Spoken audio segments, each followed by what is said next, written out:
Ces prédicateurs de mensonges ont l'art de séduire les foules, les esprits faibles, et en partie les femmes prêchant ainsi un enseignement contraire à notre Maître Jésus.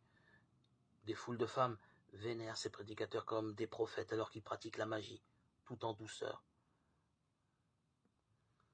La parole de Dieu déclare: quand le Consolateur sera venu, l'Esprit de vérité, il vous conduira dans toute la vérité, car il ne parlera pas de lui-même, mais il dira tout ce qu'il aura entendu et il vous annoncera les choses à venir. L'Esprit de vérité ne peut conduire un enfant de Dieu dans la pratique du mensonge, de la tromperie, dans l'acclamation de shows, de spectacles de délivrance par des faux serviteurs de Dieu, déguisés en prophètes et autres, et en plus imitant le parler en langue.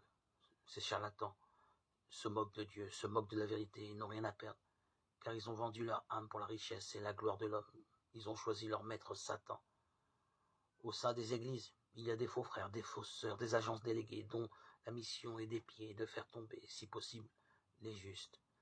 Et ils utilisent des techniques de ruse très subtiles.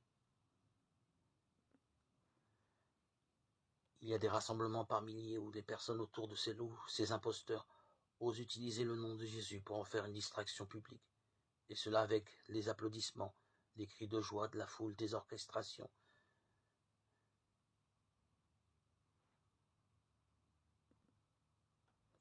Ils viennent souffler leur esprit démoniaque sur vous, vous imposer les mains et peuvent faire cette activité durant des heures, parce que la foule est assoiffée de ce genre de spectacle visant à se moquer du Christ rédempteur.